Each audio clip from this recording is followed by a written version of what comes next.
Bismillahirrahmanirrahim. Today's topic of discussion is Horner syndrome. तो आज हमने हॉर्नर सिंड्रोम की डेफिनेशन, हॉर्नर सिंड्रोम का कॉज क्या होता है, हॉर्नर सिंड्रोम के क्लिनिकल साइन सिम्टम्स, फिर हॉर्नर सिंड्रोम का डिफरेंशियल डायग्नोसिस आया कि ये फर्स्ट ऑर्डर न्यूरॉन्स की वजह से हो रहा है, सेकंड ऑर्डर न्यूरॉन्स या फिर थर्ड ऑर्डर न्यूरॉन्स, और इसके बाद हमने इसका पॉसिबल ट्रीटमेंट देखना है। तो हॉर्नर सिंड्रोम की पहले डेफिनेशन क्या होगी और बेसिकली हमने हॉर्नर सिंड्रोम के ऊपर एक फ्लो चार्ट बनाना है। तो हम स्टार्ट करते हैं फ्लो चार्ट को। तो सबसे पहले हम हॉर्नर सिंड्रोम की डेफिनेशन को लिख लेते हैं। तो हॉर्नर सिंड्रोम की डेफिनेशन इस साइड पे लिख लेते हैं। हॉर्नर सिंड्रोम की डेफिनेशन इस तरह से होती है कि the syndrome characterized by absence of sympathetically stimulated functions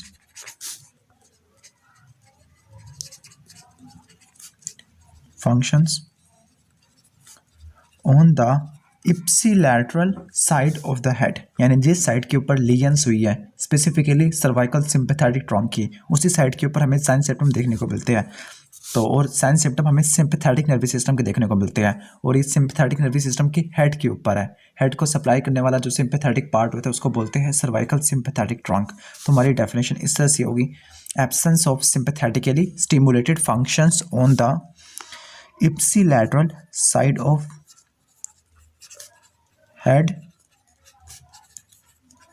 due to interruption of cervical sympathetic trunk, due to interruption of cervical sympathetic trunk। तो ये इसकी प्रॉपर डेफिनेशन होती है। इसकी डेफिनेशन को दोबारा से देख लेते हैं। इस सिंड्रोम के अंदर हमें ऐसा नर्वस सिस्टम, बेसिकली हमें ऑटोनॉमिक नर्वस सिस्टम के अंदर डिसफंक्शन देखने को मिलता है, स्पेसिफिकली सिंपैथेटिक नर्वस सिस्टम, और ये हमें देखने को मिलता है इप्सिलैटरल साइड के ऊपर, कॉन्ट्रोलैटरल साइड के ऊपर देखने को नहीं मिलता। और यहाँ पे हेड पर देखने को मिलता है, यानी ये हेड एंड नेक का होगा। जब हेड एंड नेक का होगा तो फिर वहाँ पे सिंपैथेटिक नर्वस सिस्टम होता है, उस पार्ट को बोलते हैं हम सर्वाइकल सिंपैथेटिक ट्रंक। थोरैक्स में होता है थोरैसिक सिंपैथेटिक ट्रंक, जो एब्डोमेन में होता है उसको बोलते हैं लंबर सिंपैथेटिक ट्रंक, और जो पेल्विस के अंदर होता है उसको बोलते हैं सैक्रल सिंपैथेटिक ट्रंक। तो यहाँ पे जो मेजर मसला होगा वो सर्वाइकल सिंपैथेटिक ट्रंक में होगा। तो अब हम इसके कॉजेज या फिर इटियोलॉजी को देख लेते हैं। तो इसकी इटियोलॉजी देखने से पहले हमें पता होना चाहिए कि सिंपैथेटिक नर्वस सिस्टम और पैरासिम्पैथेटिक नर्वस सिस्टम, इन दोनों को हाइपोथैलेमस कंट्रोल करता होता है। और असल में जो हाइपोथैलेमस होता है, हाइपोथैलेमस अपनी इंफॉर्मेशन सेंड करता होता है प्री गैंग्लियोनिक सिंपैथेटिक न्यूरॉन्स को, और इन्फॉर्मेशन जाती होती है रेटिकुलो स्पाइनल ट्रैक के थ्रू। तो यहाँ पे हम सिंपल लिख सकते हैं कि जो हाइपोथैलेमस होता है ये मेजर हेडक्वार्टर होता है, ये कंट्रोल करता है सिंपैथेटिक और पैरासिम्पैथेटिक नर्वस सिस्टम को। और जो हाइपोथैलेमस होता है ये इन्फॉर्मेशन सेंड करता होता है प्री गैंग्लियोनिक सिंपैथेटिक न्यूरॉन्स को। तो इन्फॉर्मेशन सेंड होती है in the form of reticulo spinal track. तो इन्फॉर्मेशन जाएगी रेटिकुलो स्पाइनल ट्रैक के पास। तो यहाँ पे लिख देते हैं हम reticulo spinal track, reticulo spinal track. Reticulo spinal track से इंफॉर्मेशन जाएगी फर्स्ट ऑर्डर या फिर प्री गैंग्लियोनिक सिंपैथेटिक न्यूरॉन्स के पास, प्री गैंग्लियोनिक सिंपैथेटिक न्यूरॉन्स के पास जाएगी, उनके सेल बॉडीज के पास जाएगी, और वहाँ से इंफॉर्मेशन जाएगी पोस्ट गैंग्लियोनिक सिंपैथेटिक न्यूरॉन्स में। इसको थोड़ा जूम कर लो ताकि आपको नजर आ जाए। पोस्ट गैंग्लियोनिक सिंपैथेटिक न्यूरॉन्स,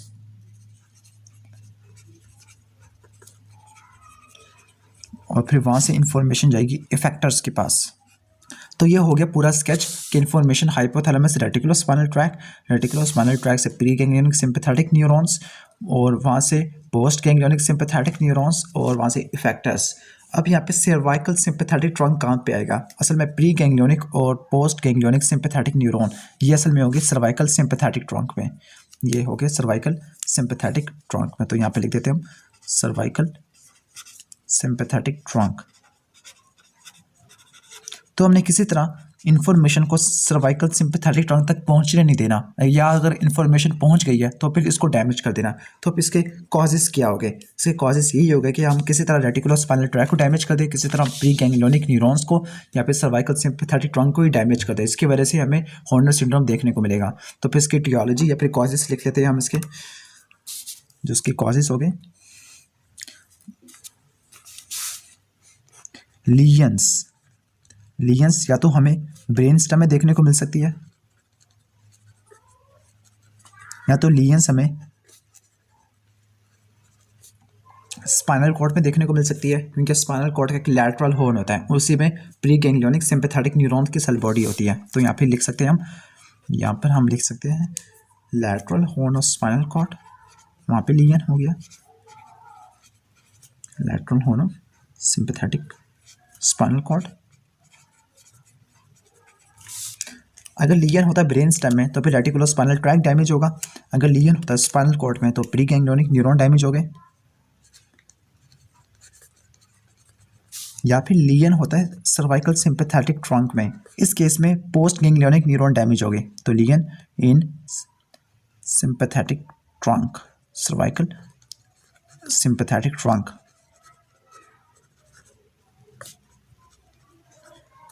इस केस में कौन से न्यूरॉन्स डैमेज हो गए? रेटिकुलो स्पाइनल ट्रैक वाले,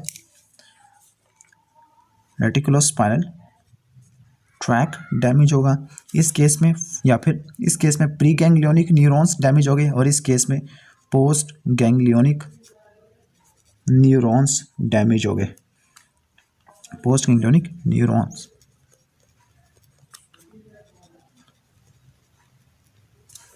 तो ये तो हो गया इसके कॉजेस। अगर लीजन हो जाए ब्रेन स्टेम में तो फिर ऐसे हॉर्नर सिंड्रोम को बोलते हैं फर्स्ट ऑर्डर हॉर्नर सिंड्रोम। अगर लीजन हो जाए स्पाइनल कॉर्ड में जिसमें प्री गैंग्लियोनिक न्यूरॉन डैमेज हो, इसको बोलते हैं सेकंड ऑर्डर। और अगर लीजन हो जाए सर्वाइकल सिंपैथेटिक ट्रंक जिसमें पोस्ट गैंग्लियोनिक न्यूरॉन डैमेज हो, तो फिर इसको बोलते हैं थर्ड ऑर्डर। जो रेटिकुलो स्पाइनल ट्रैक की फाइबर अगर डैमेज हो तो उसको बोलते हैं फर्स्ट ऑर्डर हॉर्नर सिंड्रोम, या फिर सिंपल हम बोल सकते हैं सेंट्रल हॉर्नर सिंड्रोम, इसको बोलते हैं हम सेकेंड ऑर्डर, और इसको हम बोल सकते हैं थर्ड ऑर्डर। तो फर्स्ट ऑर्डर, सेकंड ऑर्डर और थर्ड ऑर्डर, इस तरह हमने इसको डिफरेंशिएट कर सकते हैं on the basis of the lesions. हम फर्स्ट ऑर्डर, सेकंड ऑर्डर और थर्ड ऑर्डर को हम डिफरेंशिएट कर सकते हैं on the basis of their clinical sign symptoms और on the basis of their drug of action. तो फिर नेक्स्ट हेडिंग होगी डिफरेंशियल डायग्नोसिस की, कि आ जाए कि Horner syndrome reticular spinal track के डैमेज होने की वजह से हुआ है, आ जाए कि हॉर्नर सिंड्रोम फर्स्ट ऑर्डर या प्री गैंग्लियोनिक न्यूरॉन के डैमेज हो जाने की वजह से हुआ है, या फिर Horner syndrome post ganglionic neurons के डैमेज हो जाने की वजह से हुआ है। तो फिर नेक्स्ट हेडिंग लिख लेते हैं हम differential diagnosis, differential diagnosis. Differential diagnosis हमने फर्स्ट को, सेकंड को और थर्ड को करना है। अगर फर्स्ट वाले का होता है तो फर्स्ट ऑर्डर में रेटिकुलो स्पाइनल ट्रैक की फाइबर डैमेज होगी, सेकंड वाले में प्री गैंग्लियोनिक, थर्ड वाले में पोस्ट गैंग्लियोनिक। जो फर्स्ट ऑर्डर होता है इस केस में हमें दो क्लिनिकल साइन सिम्टम देखने को मिलते हैं। एक हमें ऑपोजिट साइड के ऊपर हाइपर एस्थीजिया, इसका मतलब टच की सेंसिटिविटी ज़्यादा हो जाती है, हाइपर एस्थीजिया देखने को मिलता है। और दूसरा साइन सिम्टम हमें ये देखने को मिलता है कि जो स्वेटिंग होती है वो ख़त्म हो जाएगी, तो स्वेटिंग लॉस देखने को मिलेगा, और वो भी पूरी बॉडी पर। स्वेटिंग इसलिए लॉस्ट होगी क्योंकि जो रेटिकुलर स्पाइनल ट्रैक था वो सिंपैथेटिक न्यूरॉन के पास नहीं पहुंच सका। जब उनके पास पहुंच नहीं सका तो वो नीचे तक नहीं पहुंच पाएगा और पूरी बॉडी की स्वेटिंग को कंट्रोल नहीं कर सकेगा। जब पूरी बॉडी की स्वेटिंग को कंट्रोल नहीं कर सकेगा तो फिर स्वेटिंग लॉस देखने को मिलेगा। लेकिन कॉन्ट्रालैटरल हाइपरेस्थीजिया यानी टच की सेंसिटिविटी ज़्यादा क्यों होगी, तो इसका जवाब आप लोगों ने ढूंढना होगा। तो टच की सेंसिटिविटी इसमें ज़्यादा होती है। तो ये तो हो गया फर्स्ट ऑर्डर को पहचानने का तरीका। जो सेकंड ऑर्डर हॉर्नर सिंड्रोम होगा इसमें हमें क्या क्या देखने को मिलता है। जो सेकंड ऑर्डर होता है जिसमें मसला होता है प्री गैंग्लियोनिक वाले में, या फिर इसको प्री गैंग्लियोनिक हॉर्नर सिंड्रोम भी बोलते हैं। इसमें हमें जो स्वेटिंग होती है वो सिर्फ फेस में ही कम देखने को मिलती है, और इसके अलावा दूसरे बॉडी पार्ट जैसे अपर लिम्ब, लोअर लिम्ब में लॉस्ट नहीं होती। जो स्वेटिंग का लॉस्ट है वो सिर्फ हमें फेस यानी हेड एंड नेक में देखने को मिलता है, इन हेड एंड नेक। और इसके अलावा जो हेड एंड नेक है वहाँ पे वेजोडाइलेशन देखने को मिलती है, क्योंकि सिंपैथेटिक न्यूरॉन्स डैमेज हो गया तो वेजोमोटर टोन खत्म हो गया। तो फिर हमें वेजोडाइलेशन देखने को मिलती है। वेजोडाइलेशन हो जाने की वजह से ब्लड फ्लो ज़्यादा होगा, ब्लड फ्लो ज़्यादा होगा तो फिर फ्लशिंग होगी फेस की। तो फ्लशिंग ऑफ फेस, जूम कर लूँ मैं, फेस एंड नेक। ये हमें देखने को मिलता है। जो थर्ड ऑर्डर हॉर्नर सिंड्रोम होता है या फिर इसको पोस्ट गैंग्लियोनिक हॉर्नर सिंड्रोम होता है बोलते हैं, उसमें हमें क्या क्या देखने को मिलता है। उसमें हमें स्पेसिफिकली जो ये चीज़ें तो देखने को मिलेगी, लेकिन इसके साथ साथ हमें फेस का पेन, इनके यहाँ पे मसला पोस्ट गैंग्लियोनिक फाइबर्स में है और वो फाइबर काफ़ी ज़्यादा सेंसिटिव हो जाएंगे, तो वहाँ पे फेशियल पेन देखने को मिलेगा। और इसके अलावा थ्रोट डिजीज़ भी देखने को मिलता है, एयर नोस का इन्फेक्शन होना, ये भी हमें इसमें देखने को मिलता है। तो ये तो था फर्स्ट ऑर्डर, सेकंड ऑर्डर और थर्ड ऑर्डर हॉर्नर सिंड्रोम को डिफ्रेंशिएट करने का, यानी हम रेटिकुलोस्पाइनल ट्रैक की वजह से हो तो उसे फर्स्ट ऑर्डर बोलेंगे, प्री गैंग्लियोनिक की वजह से हो तो सेकंड ऑर्डर, अगर वो पोस्ट की वजह से होगा थर्ड ऑर्डर। और ये हमने डिफरेंशियल डायग्नोज किया on the basis of their clinical features. ये हमने क्लिनिकल फीचर्स की बेस पे किया है। हम इसको डिफरेंशियल डायग्नोज कर सकते हैं on the basis of action of drugs, यानी हम एक ऐसी ड्रग देंगे जो सिंपैथेटिक नर्वस सिस्टम को एक्टिवेट करती है। ऐसी ड्रग को बोलते हैं सिम्पैथोमिमेटिक ड्रग्स। तो इसमें हम सिम्पैथोमिमेटिक ड्रग्स की एडमिनिस्ट्रेशन करेंगे। सिम्पैथोमिमेटिक ड्रग्स जो सिंपैथेटिक नर्वस सिस्टम के एक्शन को मिमिक्स करेगी। ये ऐसी ड्रग्स होगी जो कि कैटेकोलअमीन्स, जिसमें एपिनेफ्रिन, नोरेपिनेफ्रिन और डोपामीन आते हैं, इनकी रिलीज को बढ़ा देती है पोस्ट गैंग्लियोनिक फाइबर से। तो इन्हीं ड्रग्स के एक्शन से हम पता चलाएगा कि Horner syndrome pre ganglionic variety का है या पोस्ट गैंग्लियोनिक वैरायटी का है। तो जो ड्रग हम यूज़ करेंगे उस ड्रग का नाम होगा हाइड्रोक्सी एम्फेटामिन। तो जो ड्रग हम इस्तेमाल करेंगे उसका नाम होगा हाइड्रोक्सी एम्फेटामिन। ये जो ड्रग होती है हाइड्रोक्सी एम्फेटामिन, ये असल में ये करती है कि पोस्ट गैंग्लियोनिक न्यूरॉन्स के अंदर जो कैटेकोलैमिन स्टोर होते हैं उनको रिलीज करवाती है।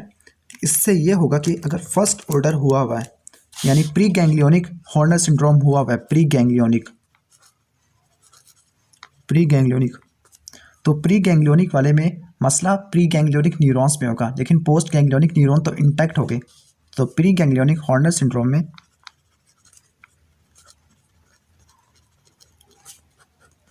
जो पोस्ट गैंग्लियोनिक न्यूरॉन्स है वो इंटैक्ट हो गए। जब पोस्ट गैंग्लियोनिक न्यूरॉन्स इंटैक्ट हो गए तो उनके पास स्टोर्ड कैटेकोलैमिन होगा।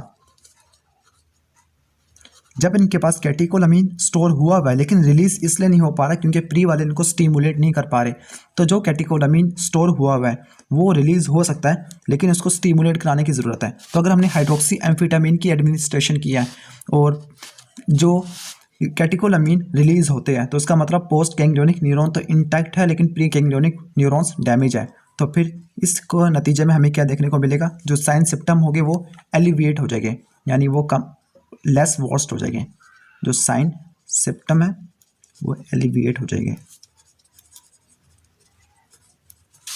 ओके, तो अगर साइन सिम्टम खत्म हो जाए तो फिर इसका मतलब पोस्ट गैंग्लियोनिक फाइबर इंटैक्ट है और प्री गैंग्लियोनिक हॉर्नर सिंड्रोम है। लेकिन अगर हाइड्रोक्सी एम्फेटामिन डालने के बावजूद भी पोस्ट गैंग्लियोनिक न्यूरॉन्स कैटेकोलैमिन को रिलीज नहीं करते, इसका मतलब मसला पोस्ट गैंग्लियोनिक न्यूरॉन्स में ही है। तो ऐसे हॉर्नर सिंड्रोम को बोलेंगे पोस्ट गैंग्लियोनिक हॉर्नर सिंड्रोम। तो पोस्ट गैंग्लियोनिक हॉर्नर सिंड्रोम में